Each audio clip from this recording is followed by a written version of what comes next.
Hello everyone and welcome again to Ferris Sports Update. I'm your host Rob Bentley and thanks for tuning in. On today's show we'll preview the NCAA Division II football playoffs for the Ferris State Bulldogs. We'll recap a memorable Ferris State volleyball season and we'll update you on all the action going on in Ferris State hockey. We'll start with head coach Tony Annese and the Ferris State football team. Coach, welcome back to the show. Thanks, Rob. Happy to be here. Didn't have a chance to talk to you last week, but congratulations. 11-0 regular season and certainly a great accomplishment for the kids in your program. Yeah, just an incredible accomplishment. So many different variables that come into play to be 11-0. Obviously, you have to have great players and great coaches, and then you got to have a little luck, and you kind of put it all together, and so it's an unbelievable 11 weeks. We were very pleased. What does that mean for you as a head coach and the kids in your program? 106 years of Ferris State football, first team to go 11-0 in the regular season. Yeah, you know what? We got some great players, so you kind of felt like we could have a special season, but you never really think you're going to, win them all. Hard to do. I think there's between FBS Division I and FCS Division I and Division II, I think there's 10 of us left that are undefeated, and so it's incredible, but it just says a lot about the coaches and the players and who I have a good fortune of working with every day. One of the big things that came out this past week, the all-conference selection, 16 all-conference players for the Bulldogs, GLIAC Player of the Year, and Jason Vanderlyn, Jacob Vanderklok, the Offensive Lineman of the Year, and yourself as the Coach of the Year. Talk about those awards and how nice it was to see so many Bulldogs on there. Well, the first thing is, when you win, you're going to get rewarded, and so that's the biggest factor. Jason would be the first to say, hey, my numbers are great, but I got great players around me, and when we win, he gets a good opportunity to be the Player of the Year, and he deserves it. With Jake, Vanderklok, we've led this conference in rushing the last 3 years, and he protected as a left tackle Jason's backside, and so he deserved it. And so it's all great. And then from my perspective, I told my players and coaches Coach of the Year is only just what the players and my coaching staff gave me. It wasn't something that I earned. It's something that they gave me because their willingness to, do the things they did to be 11-0. Jason Vanderlyn also mentioned as one of the nominees for the Harlan Hill Trophy. What would that mean for him to be able to win that award, and how much would that mean for the other guys on the team? Well, again, it's a team award, and so I think it'd mean a lot to our team for Jason to have it. Right now, just being one of the guys is a huge honor, but for him to move on in the process would be incredible, and he deserves it. He's a great football player and a great young man, and so it does say a lot about who he is as an individual, who his parents are, and also who our team is, and ultimately what Ferris State stands for. So all those variables come into play. Bulldogs received their first NCAA playoff berth since 1996. You got the bye last week. Talk about what took place in that bye week as you waited for your opponent to be known. Well, first off, I was so happy that we had a bye week because sometimes you achieve something significant, but it's okay, next hurdle to jump. And so I wanted our guys to be able to, take a little bit of it in. And so Saturday we finished our Walsh game.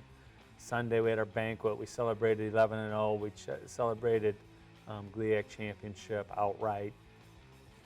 First North team to do it undefeated since 2008. All those things I wanted our guys to feel the sense of achievement.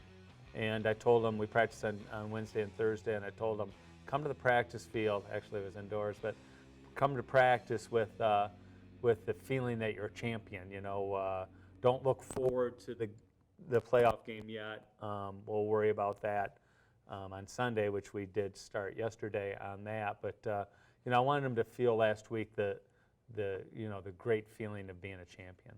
This week, you obviously start the playoff process here in the second round against Ohio Dominican, a team that you're very familiar with. A close game. There was a tight game until the second half, later stages of the second half down there in October. Yeah, people say, boy, you've already beaten them, and that means nothing. I mean, what happened in this past season with our ODU game means nothing. Really, it's going to be a huge challenge for us.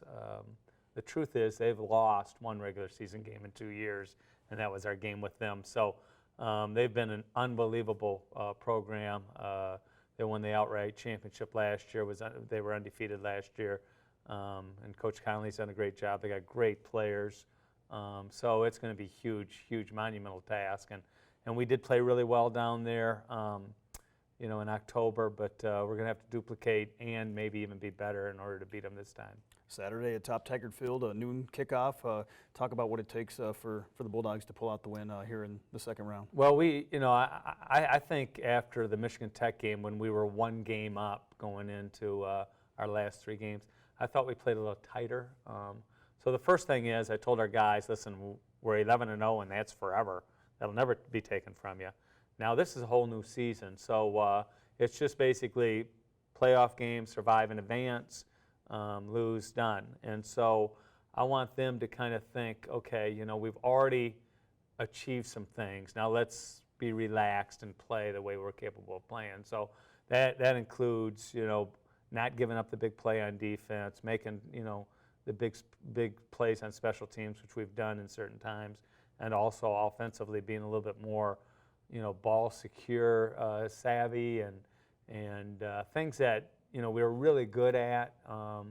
And I think a little bit of the pressure of the last 3 weeks of just trying to be 11-0 and trying to win the GLIAC championship outright. I think we kind of lost our way there a little bit. So I wanted to relax and just play and have fun and do the things we did most all year. I know weather obviously a little bit of an issue last week with the practice inside. Snow's cleared off the field. Talk about the weather, how that could factor into the game. Well, I'm protesting Mother Nature right now. I'm so mad about the fact that we've had so much snow, but I just looked at the forecast here, and it says potentially 4 to 7 inches by the time the end of this week hits. So that's going to be a factor. Obviously, it's going to be cold, but we've been out in the cold. The wind could be a factor. But Saturday looks like potentially a little rain as well. So you just got to be ready for all of it. And you're in the playoffs in late November and in December, and in Big Rapids, Michigan. You better expect it could be a little bit nasty out. I know, obviously, in your background, you've had the opportunity to play on Thanksgiving weekend numerous times, but kind of a first for the Bulldog program and the guys in the program going back to the mid-1990s. Certainly great to be playing at this time of year. It is, I feel good about Thanksgiving weekend because I'm undefeated in that weekend. So that's a cool thing, but let's hope we can keep that going. But yeah, when you're playing late November, early December, it's just an incredible, all of a sudden all the FBS teams are done and you're still playing, so it's an incredible feat for us. Well, Coach, first of all, congratulations again on the success you've had, and best of luck this week. Take on Ohio Dominican Saturday at noon. Thanks, Rob. Appreciate it.